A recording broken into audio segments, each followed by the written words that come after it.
नमस्कार दोस्तों, आप सभी का स्वागत है हमारी साइंस बायोलॉजी वाले चैनल में।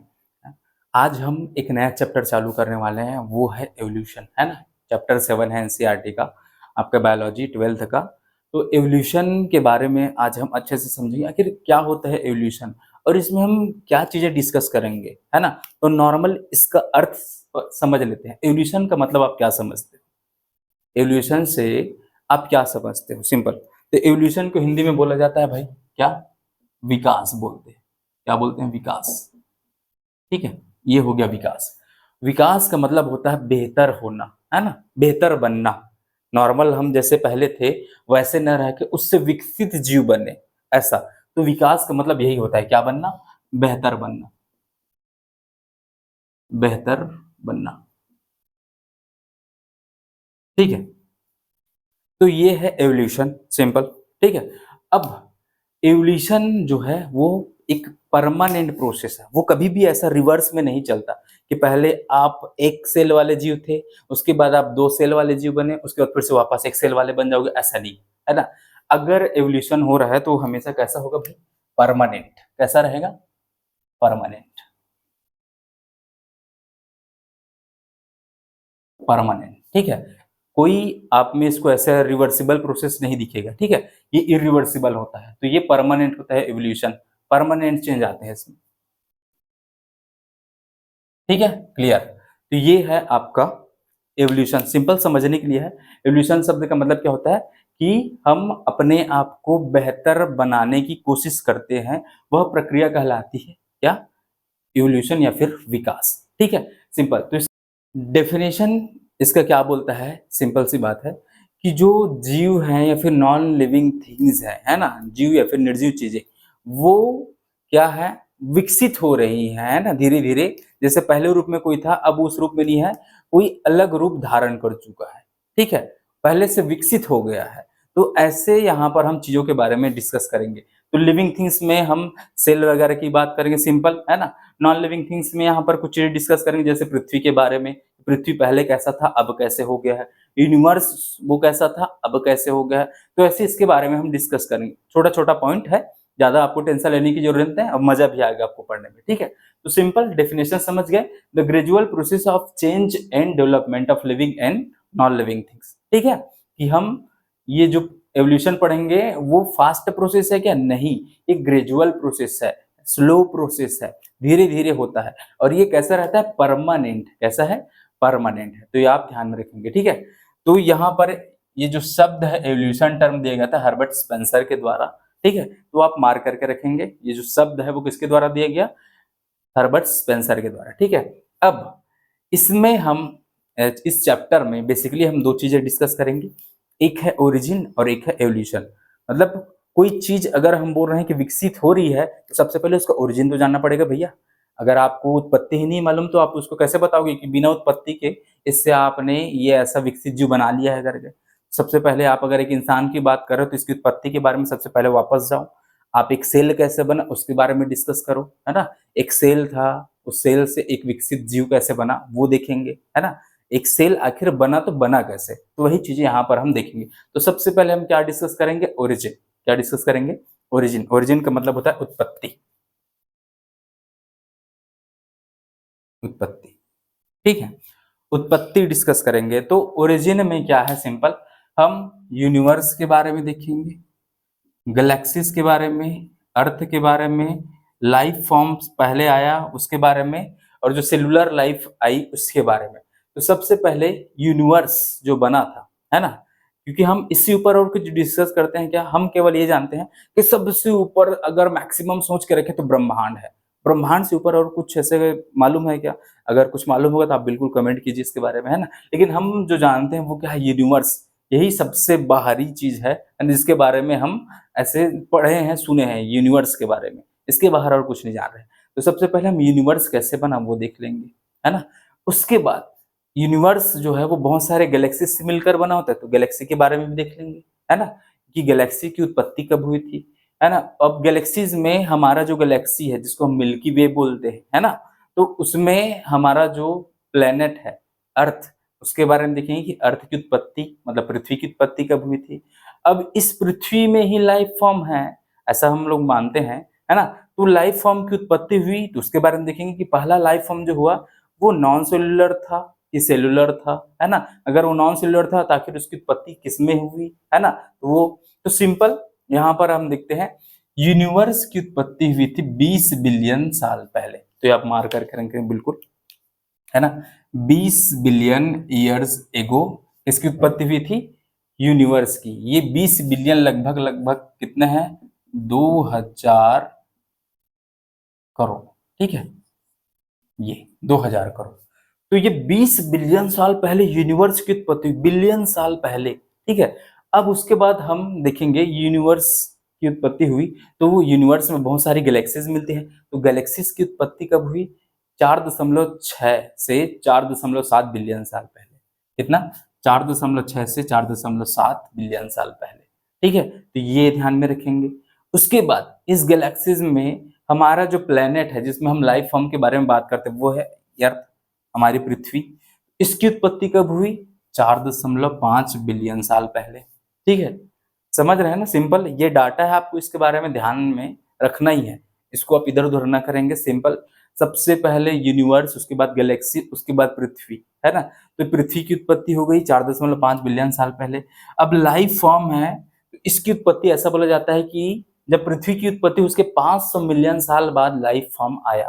कितने मिलियन बाद, 500 मिलियन साल बाद, ठीक है। तो इसमें से 500 मिलियन आप ऐसे निकाल दो, 5 को हटा दो, कितना बचा, 4।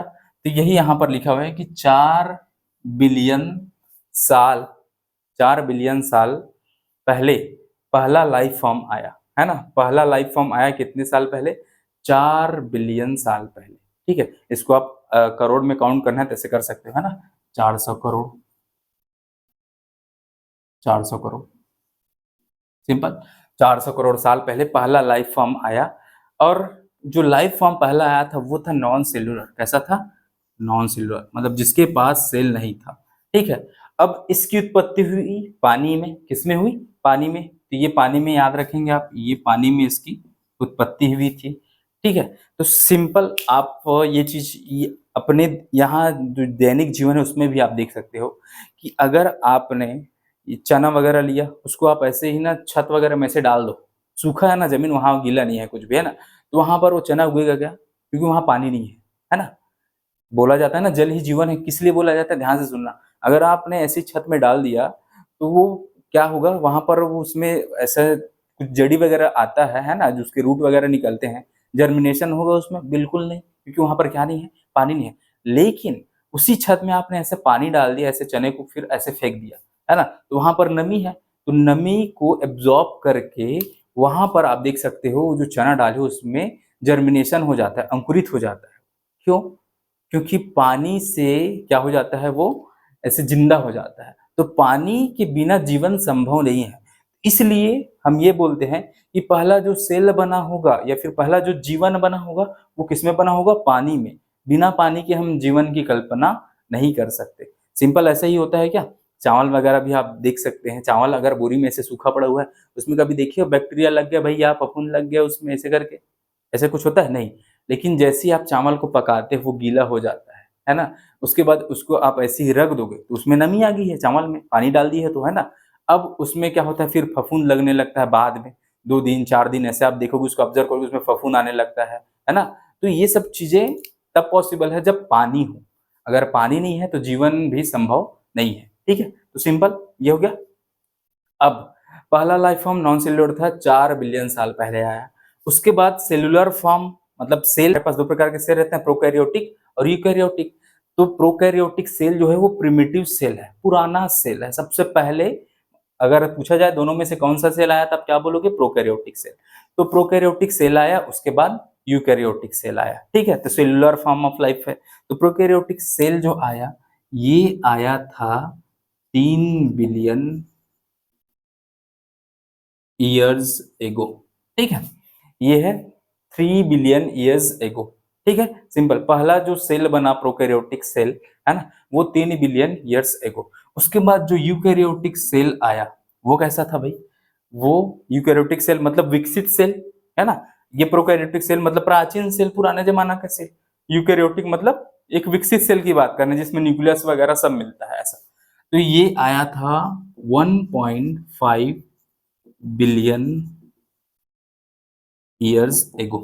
सिंपल, ये हो गया आपका क्लियर। आपने सिंपल क्या देखा अभी तक एवोल्यूशन के बारे में, कि एवोल्यूशन का मतलब क्या होता है, डेफिनेशन देख लिया। सिंपल टर्म है वो किसने दिया था, हर्बर्ट स्पेंसर ने दिया था, वो देख लिए।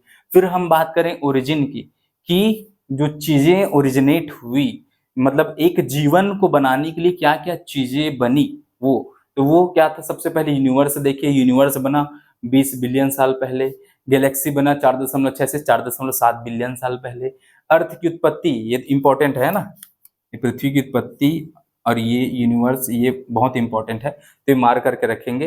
पहला लाइफ फॉर्म, ये भी इंपॉर्टेंट है, इससे भी क्वेश्चन बन सकता है, बिल्कुल ठीक है। तो ये क्या है, अर्थ की उत्पत्ति 4.5 बिलियन ईयर्स एगो हुई, ये ध्यान में रखेंगे। फिर पहला जो लाइफ फॉर्म है वो कब बना, 4 बिलियन साल पहले, है ना, लगभग लगभग 400 करोड़ साल पहले इसकी उत्पत्ति हुई। तो पहला लाइफ फॉर्म वो कैसा था, नॉन सेलुलर था, जिसके पास सेल नहीं था, है ना। तो उसके बाद हम बोलते हैं कि इसकी उत्पत्ति वाटर में हुई। तो आप सहमत हैं इस चीज से, वाटर में हुई ऐसे करके बोल रहे हैं, तो बिल्कुल है ना, बिना पानी के आप कुछ चीज ऐसे उगा भी नहीं सकते। तो कहीं ना कहीं किसी भी चीज की अगर उत्पत्ति हो रही है तो वो पानी में हुई थी, ऐसा ठीक है। ये फिर सेलुलर लाइफ जो बना था, प्रोकैरियोटिक सेल पहले आया, तो कब आया, 3 बिलियन साल पहले। यूकैरियोटिक सेल आया तो कब आया, 1.5 बिलियन ईयर्स एगो, है ना। ये क्लियर आपके पास ये डाटा है भाई, सिंपल एवोल्यूशन से रिलेटेड डेफिनेशन और ये ओरिजिन, आपको ये ध्यान में रखना ही है, क्लियर, एकदम इजी। अब हम ना यूनिवर्स के बारे में देखें कि यूनिवर्स की जो उत्पत्ति हुई थी वो कैसे हुई, है ना, हमारे पृथ्वी की उत्पत्ति जो वो हुई थी वो कैसे हुई थी, ठीक है।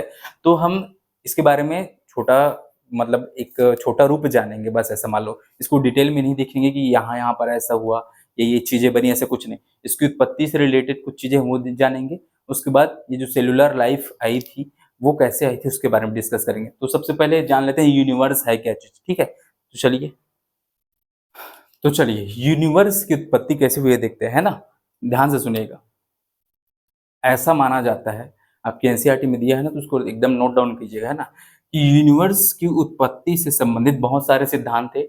उसमें से एक मोस्ट एक्सेप्टेड, है ना, most accepted theory about what, इसकी उत्पत्ति से रिलेटेड, है ना, कि यूनिवर्स के ओरिजिन से रिलेटेड मोस्ट एक्सेप्टेड थ्योरी एक दी गई थी, जिसको हम बोलते हैं क्या, बिग बैंग थ्योरी। क्या बोलते हैं, बिग बैंग थ्योरी, ठीक है।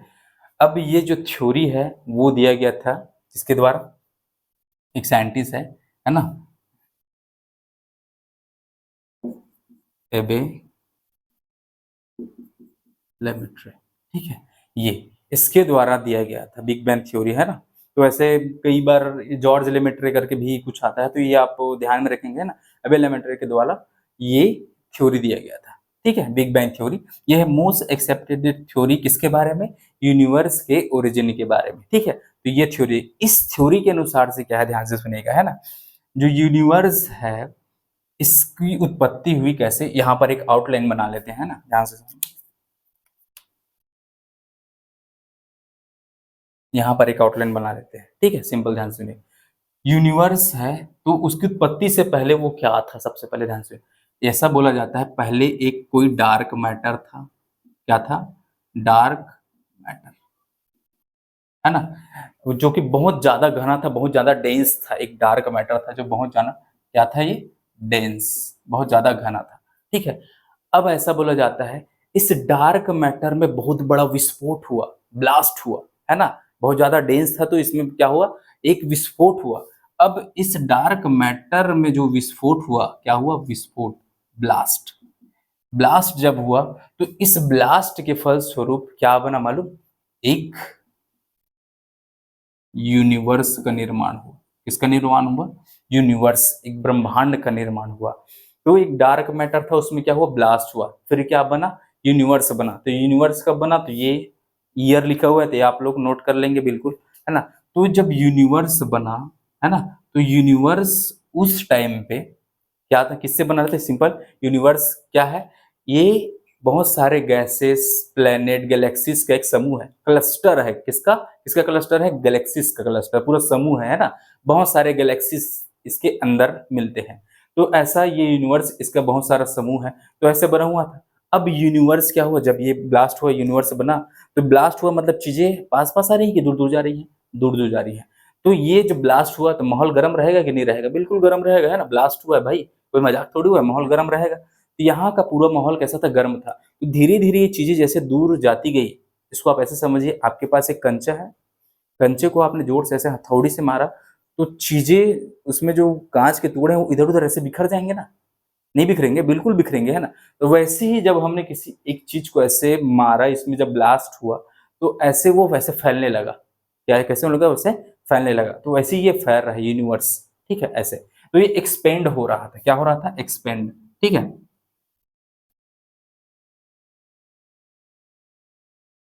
ये एक्सपेंड हो रहा था। अब ये एक्सपेंड हो रहा था मतलब फैल रहा था, सिंपल सी बात है।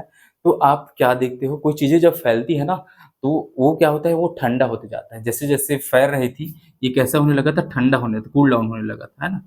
तो ये ठंडा होने लगा, सिंपल। ये जैसे जैसे फैल रही थी, वो माहौल कैसा होने लगा? ठंडा होने लगा। तो यहाँ पर जैसे एक्सपेंड हो रहा था, तो कुछ चीजें क्या थी ऐसे ना, डिस्क शेप में। डिस्क शेप का मतलब होता है सिंपल, ये ऐसा। ये डिस्क मतलब कसेड रहे, ऐसे कसेड रहता है ना, ऐसा। तो वैसा ये चीजें ऐसे ना फ्लैट डिस्क के आकार की चीजें बनने लगी थी कहीं कहीं पर, है ना, ऐसे। तो इस फ्लैट डिस्क शेप को, ये क्या है? Flat disc shape, flat disc shape, flat disc shape की संरचनाएं बनने लगी, जिसको क्या बोला गया? नेबुला बोला गया। क्या बोला गया? नेबुला, ठीक है। ये नेबुला जो है वो गर्म है अभी, है ना, थोड़ा ठंडा अभी पूरी तरह से नहीं हुआ है भाई, है ना। तो ये क्या है? ये नेबुला है जो गर्म है, अभी भी डस्ट वगैरह उड़ रहे हैं, बहुत ज्यादा घने बादल हैं डस्ट के, गैसेस के, ऐसे, है ना, ठीक है। अब क्या हुआ? सिंपल, ये एक नेबुला है। अब धीरे धीरे इसमें एक्सपेंड तो हो ही रहा है, धीरे धीरे फैल रहा है ना। तो जैसे जैसे ये क्या होने लगा, ऐसे फैलता गया, है ना। तो माहौल धीरे धीरे ठंडा होने लगा। अब इसी नेबुला से फिर बाद में हमारे पास एक नेबुला बना, हमारा एक सोलर सिस्टम, जिसको हम सोलर नेबुला बोलते हैं। क्या बोलते हैं? Solar nebula, solar nebula. ये हमारा सोलर सिस्टम जो है इसी नेबुला से विकसित हुआ है। तो हमारा जो सोलर सिस्टम है ना, our solar system, our solar system इस नेबुला से विकसित हुआ है। तो हमारा सोलर सिस्टम है, जिसमें क्या है भाई? ऐसा डिस्क शेप है, ऐसा, इसको हम बोल रहे हैं हमारा सोलर सिस्टम। हमारे सोलर सिस्टम का नाम क्या है? आकाश गंगा, मिल्की वे, ठीक है। तो ये है मिल्की वे। इसमें बीच में ऐसा सन है, मालूम है कि नहीं है? बीच में सन है। तो ऐसे इसके ऐसे चारों तरफ ऐसे बहुत सारे ऐसे प्लैनेट्स वगैरह ऐसे ऐसे घूम रही है ना, ऐसा। तो ऐसे ही हमारा पृथ्वी ऐसा है, यहाँ पर मान लो ऐसा। तो सन है, उसके बगल में ऐसे पृथ्वी वगैरह, बहुत सारे प्लैनेट्स वगैरह ऐसे हैं। तो हमारा सोलर सिस्टम ऐसे बना। सोलर, ये हमारा जो आकाश गंगा बोलते हैं, इसको क्या बोलते हैं? आकाश गंगा, मिल्की वे, ठीक है। ये हमारा जो सोलर सिस्टम है उसका नाम है ऐसा। अब इसी सोलर सिस्टम में हमारी पृथ्वी है। क्या है? पृथ्वी। ये हमारी पृथ्वी है, सिंपल। ये हमारी पृथ्वी है। अब इसी में हम लाइफ फॉर्म के बारे में डिस्कस करेंगे। तो सिंपल, तो आपने अभी तक इसमें जो डाटा था उसके हिसाब से क्या देखा? एक डार्क मैटर था, उसमें ब्लास्ट हुआ, क्या बना? यूनिवर्स बना। इसकी उत्पत्ति 20 मिलियन ईयर्स एगो। फिर पृथ्वी की उत्पत्ति 4.5 बिलियन ईयर्स एगो, ठीक है। तो ये ऐसा आप नोट करके रखेंगे। तो ऐसे एक यूनिवर्स बना, यूनिवर्स से हमारा एक सोलर सिस्टम बना, उसमें हमारा एक ग्रह है पृथ्वी। अब इसी में हम क्या डिस्कस करेंगे? लाइफ फॉर्म डिस्कस करेंगे, है ना। एक जीव की उत्पत्ति डिस्कस करेंगे, ठीक है। तो ये क्लियर, इतना सिंपल है ना। ऐसा एक आउटलाइन बना लीजिएगा आप लोग भी, सिंपल है, एकदम आसान, कोई ज्यादा दिक्कत वाली बात नहीं है, ठीक है। तो ये है आपका सिंपल यूनिवर्स के बारे में, यूनिवर्स का ओरिजिन हुआ और ये पृथ्वी की उत्पत्ति हुई उसके बारे में। अभी तक आप क्या पढ़ रहे हो? नॉन लिविंग थिंग की उत्पत्ति देख रहे हैं आप। यूनिवर्स, पृथ्वी, नॉन लिविंग थिंग्स के बारे में आप यहाँ पर क्या बोल रहे हो कि इसकी उत्पत्ति के बारे में देख रहे हो। अब ये पृथ्वी जो जैसा था शुरू में, क्या अभी भी वैसा है? क्या नहीं, ये विकसित हुआ है, बेहतर बना है ना, ताकि यहाँ पर जीव रह सके। तो इसी के बारे में हम ऐसा एवोल्यूशन में अभी देखेंगे। ये पहले था, अब माहौल सेम वैसा है या फिर चेंज हो गया है, बेहतर है फिर उससे खराब हो गया, ऐसा। ठीक है, तो ये अभी हम कहाँ तक आए हैं, पृथ्वी तक। ठीक है, अब पृथ्वी बना है, पृथ्वी में कंडीशन कैसा था वो देखेंगे, है ना, कि आखिर पृथ्वी में कंडीशन कैसा था। कंडीशन का मतलब वहां रहने लायक माहौल था, या उस टाइम पे हम वहां पर रह सकते थे, हमारी उत्पत्ति हो सकती थी क्या, ऐसा। एक सेल की उत्पत्ति हो सकती थी वहां पर, बिल्कुल, है ना। तो वो सब डिस्कस करेंगे। ठीक है, चलिए नोट कीजिए इसको। चलिए भैया, हमने यूनिवर्स के ओरिजिन देख लिया, उससे लास्ट टाइम पृथ्वी कैसे बना वो भी देख लिया। ठीक है, अब सिंपल हम ये देखेंगे कि जो पृथ्वी बना है उसमें कंडीशन कैसा था, है ना। चलिए देखते हैं क्या है। सिंपल अब देखेंगे कंडीशंस। तो यहाँ पर हम लिख लेते हैं conditions of earth at that time. Simple, ठीक है। तो हम क्या देखेंगे, कंडीशंस देखेंगे कि कैसा सिचुएशन था वहाँ, कैसी स्थिति थी वहां पर। ठीक है, जब पृथ्वी बना उस टाइम पे क्या वहां कोई जीव उत्पन्न हो सकता था या नहीं, है ना। तो ध्यान से सुनिएगा, कंडीशन कैसा था, सिंपल। जब पृथ्वी बना तो वो गर्म गैस का गोला था।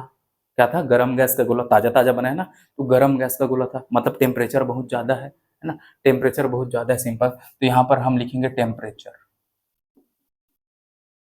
टेम्परेचर, टेम्परेचर कैसा था यहाँ पर, टेम्परेचर था यहाँ पर 800 से लेकर 900 डिग्री सेल्सियस, तो भयानक टेम्परेचर है ना। अब सिंपल सी बात टेम्परेचर बहुत ज्यादा था, तो बहुत ज्यादा टेम्परेचर रहता है ना। तो सबसे शुरू में कौन सी गैसेस हो सकती हैं आपके अनुसार से बताइए। ये टेम्परेचर बहुत ज्यादा है, तो कौन सी गैसेस सबसे स्टार्टिंग में हो सकती है, बहुत ज्यादा टेम्परेचर है तो कौन सी गैसेस हो सकती हैं, simple, hydrogen and helium gas. कैसे बोल सकते हैं अपन कि ये दोनों गैस स्टार्टिंग में थे करके, सिंपल सी बात है, सन में भी, सूर्य में भी बहुत ज्यादा गर्मी है, बहुत ज्यादा टेम्परेचर है, उसमें हम ये देखते हैं कि हाइड्रोजन और हीलियम ही रहता है ना। जो क्या करता है, दो हाइड्रोजन मिलते थे, हीलियम बन गया, हीलियम टूट के हाइड्रोजन बन गया, ऐसे। तो वही गैसेस ऐसे बदलती रहती हैं। तो स्टार्टिंग में बहुत ज्यादा टेम्परेचर में किसी गैस का रहना संभव है, तो वो कौन कौन से है, हाइड्रोजन और हीलियम। ये तो सन से कम टेम्परेचर का है, तो स्टार्टिंग में कहीं ना कहीं टेम्परेचर बहुत ज्यादा होगा, तो ये गैसेस सबसे पहले थी। ठीक है, तो ये है सिंपल। उसके बाद अब टेम्परेचर इतना है, इसमें क्या हो सकता है, सिंपल सी बात है, इसमें हो सकता है भाई कि there was no atmosphere, there was no atmosphere, बिल्कुल उस टाइम पे वातावरण तो नहीं बना होगा, सिंपल सी बात है ना, क्योंकि गैस का पूरा ऐसा बादल छाया हुआ है ना, कोई वातावरण नहीं, कोई कुछ नहीं, है ना। तो पूरा क्या है, गैस, पूरा गैस, सब तरफ गैस ही गैस है, गर्म गैस का गोला 800 से 900 डिग्री सेल्सियस। ठीक है, अब कोई वातावरण नहीं था उस टाइम पे, ऑक्सीजन अपसेंट था। क्या अपसेंट था, ऑक्सीजन अपसेंट, ऑक्सीजन नहीं बना था उस टाइम पे, है ना, सिंपल, ऑक्सीजन अपसेंट है। अब बताइए, अगर ऑक्सीजन अपसेंट है तो ओजोन लेयर मिलेगा, मिलेगा कि नहीं मिलेगा, वो बताइए। क्योंकि ओजोन लेयर किससे बना है, ऑक्सीजन, ऐसे ऑक्सीजन मॉलिक्यूल है तभी ओजोन लेयर बन पाया है। तो ऑक्सीजन अपसेंट था, मीन्स यहां पर हम क्या लिख सकते हैं, ozone layer absent. Clear, ozone layer भी एब्सेंट था। अब ओजोन लेयर एब्सेंट था तो यहाँ पर अल्ट्रावायलेट रेस आ सकते हैं कि नहीं, बिल्कुल आ सकते हैं ना। तो यहाँ पर एनर्जी सोर्स के रूप में, किस रूप में, एनर्जी सोर्स, किसी भी प्रकार की रिएक्शन के लिए, किसी प्रकार की प्रतिक्रिया के लिए यहाँ पर ना कोई क्या एनर्जी सोर्स था, तो वो कौन कौन से थे, ध्यान से सुनना। गर्म गैस का गोला था, धीरे धीरे वो सेटल होने लगा, है ना।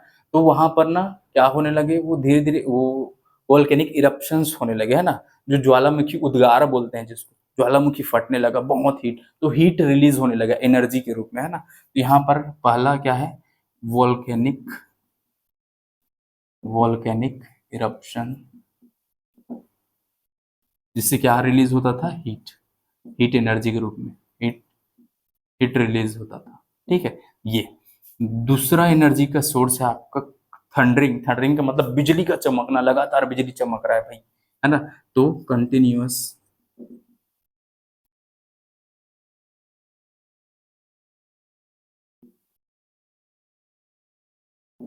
कंटिन्यूअस थंडरिंग, ठीक है, कि लगातार बिजली चमक रहा है ऐसा। अब जाहिर सी बात है कि कोई ऐसे दो पार्टिकल्स टकराते हैं तो ऐसे चिंगारी निकलते, वैसे ही वो तो बहुत ऐसे गैस वगैरह इधर उधर, डस्ट पार्टिकल्स इधर उधर बहुत फैले हुए थे, तो उसमें क्या था, बार बार उसके टकराने से जाहिर सी बात है बिजली तो चमकेगी चमकेगी, तो बहुत ज्यादा बिजली उस टाइम पे चमक रहा लगातार, तो ये एनर्जी सोर्स की तरह काम करते थे। बिजली चमकता था, उससे क्या होता था कि वो जो कोई भी गैस है ना, उसमें रिएक्शन होने लगता था, ठीक है। तो कोई गैस, दो गैस मिलकर कोई अलग टाइप का गैस बना लिया ऐसा, तो वो चीजें बनने लगी, तो एनर्जी सोर्स इससे ले रहे हैं अपन, है ना। कि कोई चीज अगर बन रही है उसके लिए एनर्जी कहाँ से मिल रही है, कोई भी रिएक्शन होने के लिए एनर्जी कहाँ से मिल रहा है, तो ये सोर्स उसके, ठीक है। तीसरा, तीसरा है आपका यूवी रेस। आ सकते हैं कि नहीं, बिल्कुल आ सकते हैं यूवी रेस, क्योंकि ओजोन लेयर क्या है भाई, अपसेंट है, तो सन से डायरेक्ट यूवी रेस आता था, वो रिएक्शन करता था ऐसा, तो ये एनर्जी सोर्स, क्लियर। अब सिंपल, यहाँ पर गैसेस कौन कौन से हो सकते हैं, सिंपल यहाँ पर आप देख सकते हैं गैसेस।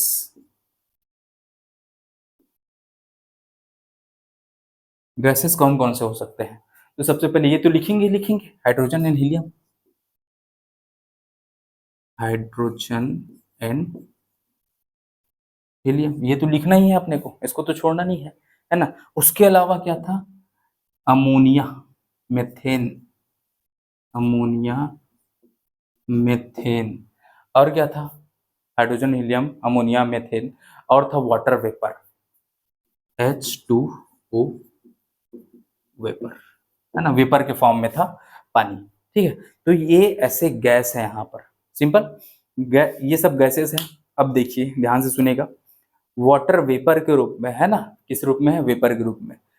इतना टेम्परेचर है 800 से 900 डिग्री सेल्सियस, तो पानी पानी के रूप में रहेगा क्या, नहीं रहेगा, तो किस रूप में है ये, पेपर के रूप में, सिंपल। तो ये गैसेस हैं, ठीक है। अब यहाँ पर आपसे सवाल पूछा जाता है, ध्यान से सुनेगा, दो सवाल हैं कि पहला इनऑर्गेनिक चीज क्या है ना, और दूसरा ऑर्गेनिक चीज कौन सा है, सबसे पहला, मतलब दो सवाल है।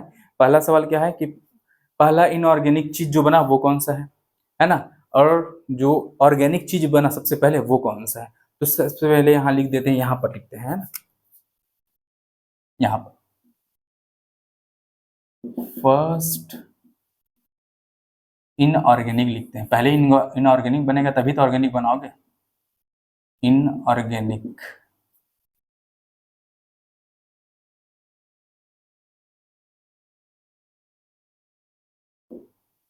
उसके बाद यहाँ पर हम लिखेंगे फर्स्ट ऑर्गेनिक कंपोनेंट,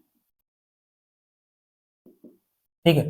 तो क्या क्या है भाई, इनऑर्गेनिक अकार्बनिक चीजें क्या है, यहाँ पर आप देखिए, ये है अमोनिया, और क्या, ammonia and water vapour, water vapour, ये है इनऑर्गेनिक चीजें, ठीक है, पहले जो थी, है ना, पहला जो बना था ऐसा अमोनिया और वाटर वेपर। उसके बाद फर्स्ट ऑर्गेनिक कंपोनेंट जो बना वो था मेथेन, CH4, इसको क्या बोलते हैं, मेथेन, ये मेथेन, ठीक है, ये मेथड। तो ये सवाल है, इसको आप नोट डाउन कर लेंगे बिल्कुल, ठीक है, क्लियर इतना सिंपल। क्या था, कंडीशंस कैसे थे उस टाइम पे, टेम्परेचर बहुत ज्यादा था 800 से 900 डिग्री सेल्सियस, उस टाइम पे प्राइमरी रूप से कौन सी गैसेस थी, हाइड्रोजन और हीलियम शुरू से ही। उसके बाद वहां क्या था, कोई भी एटमॉस्फेयर नहीं था, है ना, मतलब कहीं पर भी क्या नहीं था, एटमॉस्फेयर, कोई वातावरण नहीं था, है ना, सब तरफ धुंध छाया हुआ था ऐसा। ऑक्सीजन एब्सेंट था, ऑक्सीजन एब्सेंट था मतलब ओजोन लेयर भी एब्सेंट था वहां पर, है ना। अब एनर्जी सोर्स के रूप में कोई रिएक्शन करने के लिए क्या यूज किया जाता था, कोई गैस जो बढ़ रही थी, नॉर्मल दो तीन गैस हैं उसे मिलाकर कोई नया गैस बढ़ रहा, उसके लिए रिएक्शन के लिए एनर्जी कहाँ से मिलता था, तो यहाँ वोल्केनिक इरप्शंस होते थे, ज्वालामुखी उद्गार वगैरह है, जिससे एनर्जी यूज कर लिया जाता था। कंटिन्यूअस बिजली चमक रहा था, लगातार बिजली के चमकने से होता था, यूवी रेस एनर्जी के रूप में यूज कर लेते थे ऐसा। तो उस टाइम पे जो गैसेस बने वो ऐसे यहाँ पर है, हाइड्रोजन, हीलियम, अमोनिया, मेथेन, और ये वाटर वेपर। फिर फर्स्ट इनऑर्गेनिक कंपोनेंट क्या था, अमोनिया और water vapour. First organic component क्या था, ये मेथेन, ठीक है, क्लियर, इतना खत्म पूरा, ठीक है। अब देखिए, उस टाइम पे ऑक्सीजन नहीं था, तो ऑक्सीजन आखिर बना कैसे होगा, है ना? या फिर पृथ्वी में पानी नहीं था बोल रहे हैं, तो पानी का निर्माण आखिर हुआ कैसे होगा? तो सिंपल, पानी तो आपके वाटर वेपर के रूप में था, क्या था? H2O, लेकिन किस रूप में था? वेपर, भाप के रूप में था, ठीक है? अब हुआ क्या, इसमें क्या हुआ, अल्ट्रावायलेट रेज़ से, किससे? UV rays. यूवी रेज़ के कारण वाटर वेपर जो है, वो 2 भाग में टूट जाता था। एक तरफ ऐसा हाइड्रोजन बन जाता था और ऑक्सीजन भी बन जाता था, है ना? हाइड्रोजन और ऑक्सीजन गैस ऐसे बन जाते थे, पानी से ये 2 गैस है ना, हाइड्रोजन और ऑक्सीजन है दोनों में, तो 2 ही गैस ऐसे बनती थी, ठीक है? ध्यान से सुनिएगा। अब यहाँ पर बन गया ना ऑक्सीजन, ऑक्सीजन की उत्पत्ति कैसी हुई वो देख रहे हैं ना, ठीक है? तो ऑक्सीजन यहाँ पर बना, लेकिन यहाँ क्या है, टेम्परेचर है 800 से 900 डिग्री सेल्सियस। तो ऑक्सीजन ऐसा फ्री रूप में नहीं पाया जाता था, वो तुरंत रिएक्शन करता था दूसरे गैसेस से, तो दूसरे गैसेस के साथ मिल जाता था कि मान लो यहाँ पर ऑक्सीजन किसके साथ जुड़ गया, मीथेन के साथ जुड़ गया, तो यहाँ पर मीथेन से फिर ये क्रिया करके कार्बन डाइऑक्साइड गैस बना लिया, ऐसे कार्बन डाइऑक्साइड गैस बना लिया, है ना? यहाँ पर ये पानी भी बना सकता है, लेकिन टेम्परेचर ज्यादा होने की वजह से ये पानी किस में कन्वर्ट हो जाएगा, फिर वेपर के रूप में। ये किस में बदल जाएगा, वेपर,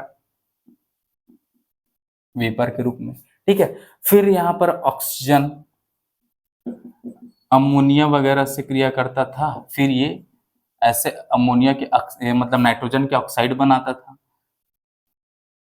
या ऐसे ऐसे नाइट्रोजन के ऑक्साइड बनाते, यहाँ पर भी पानी बनेगा, हाइड्रोजन है ना यहाँ पर भी पानी बनेगा, H2O, तो यहाँ ये फिर पानी किस में बदल जाएगा, वेपर के रूप में, ठीक है? सिंपल, क्लियर है ना?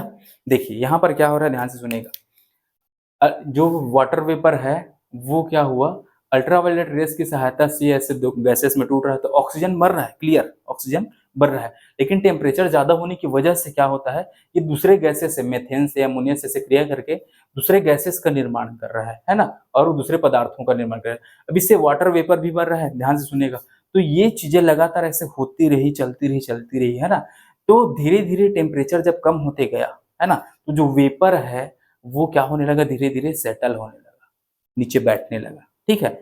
अब जाहिर सी बात है, अगर टेम्परेचर क्या हो जाएगा, कम हो जाएगा, तो वेपर के फॉर्म में नहीं रहेगा, ये धीरे धीरे क्या होने लगेगा, ऐसे लिक्विड फॉर्म में, मतलब गैस से किस फॉर्म में आ जाएगा, लिक्विड फॉर्म में आ जाएगा, तो फिर ये धीरे धीरे जमीन पे ऐसे सेटल होने लगा, ठीक है? तो पानी ऐसे बढ़ रहा है, देख रहे हो, ठीक है? पानी कैसे बढ़ रहा है, देख रहे हैं ना, कि यहाँ पर हम एनर्जी सोर्स है, इस पानी से ही हमने ऑक्सीजन बनाया और दूसरे गैसेस के साथ ऐसे मिल मिलकर ये माहौल को पूरा ऐसे ठंडा किया, पानी बना बना के ऐसे, फिर यहाँ पर ये किस रूप में बन गया, पानी के रूप में वापस ऐसे आ गया, जमीन पर आ गया, पूरा पानी हो गया, ठीक है? अब ध्यान से सुनेगा, यहाँ पर ये जो ऑक्सीजन है वो किससे बना है, ये इंपॉर्टेंट है, किससे बन रहा है ऑक्सीजन, देखिए तो, पानी से नहीं बन रहा है ना? तो ये इसका जो निर्माण है ना, ऑक्सीजन का जो ओरिजिन हुआ, ये किससे हुआ है, ये हुआ है आपके H2O से, पानी से, ठीक है? पानी से ऑक्सीजन की उत्पत्ति हुई। और अभी भी देख लीजिए ऐसा ही होता है, अगर हम बात करें कि इस जमाने में अभी जो चल रहा है उसमें भी ऑक्सीजन की उत्पत्ति किससे होती है, मतलब हमको जो ऑक्सीजन मिल रहा है, पेड़ पौधे ऑक्सीजन बनाते हैं ना, फोटोसिंथेसिस होता है, तो पानी का उपयोग करते हैं प्रकाश संश्लेषण दौरान के जी, वो पानी का यूज करेंगे, फिर पानी का यूज करते हैं, उससे वो ग्लूकोज बनाएंगे, साथ ही साथ वो ऑक्सीजन रिलीज करते हैं, तो जो ऑक्सीजन निकलता है पौधों से वो भी पानी से ही निकलता है ना? तो शुरू में भी हम देख क्या, कि जो ऑक्सीजन बन रहा है वो किससे बन रहा है, पानी से बन रहा है, और अभी भी हम ये देखते हैं कि जो ऑक्सीजन हम लोग सांस लेने में यूज करते हैं वो किससे बनता है, पानी से ही बनता है, ठीक है? क्लियर? तो ये ऐसा है, सिंपल ना, ये इंपॉर्टेंट है, आप इसको ध्यान में रखेंगे, है ना, कि कैसे ऑक्सीजन रिएक्शन कर रहा था। फिर ये चीजें ना धीरे धीरे ऐसे ये होती गई लगातार, एनर्जी कम होते गया, फिर ये टेम्परेचर धीरे धीरे कम होने लगा, है ना? फिर ये जो वेपर फॉर्म है वो सेटल होने लगे धीरे लिक्विड फॉर्म में, फिर यहाँ पर पानी आ गया, फिर जैसे ही पानी आया तो उसके बाद पहला लाइफ का ओरिजिन उसी पानी में हुआ, लेकिन जब तक पानी नहीं था तब तक लाइफ का ओरिजिन नहीं हुआ था, ठीक है? तो ऐसे यहाँ पर फिर आपने क्या बना लिया, पानी बना लिया, क्लियर? फिर लाइफ का ओरिजिन उसमें हो जाएगा, क्लियर है ना? इतना एकदम इजी है, ये है इंट्रोडक्टरी क्लास एवोल्यूशन का।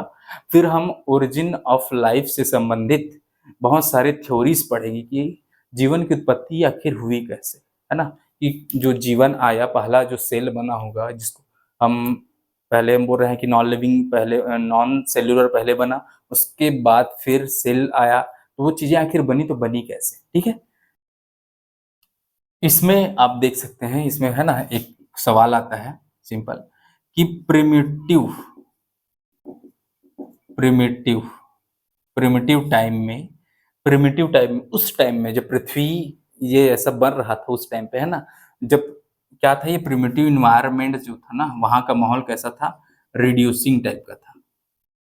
रिड्यूसिंग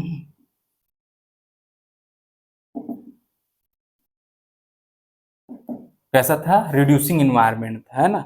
मतलब वहाँ पर ऑक्सीजन नहीं बन पा रहा था, तो वो क्या था?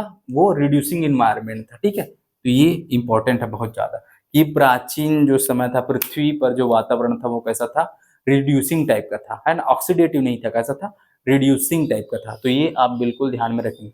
जो प्राचीन एनवायरनमेंट है जिसमें ऑक्सीजन की कमी थी, तो वो ऑक्सीडेटिव ना होकर वो कैसा था? रिड्यूसिंग एनवायरनमेंट था, ठीक है? चलिए, ये हो गया। आप लोग का ये चीज़ पूरा एवोल्यूशन का क्लियर हो गया। फिर अपन लोग नेक्स्ट इसके बारे में जो थ्योरीज़ दी गई हैं, उसको हम डिस्कस करेंगे नेक्स्ट क्लास में। तो फिर मिलते हैं अगले लेक्चर में। Thank you.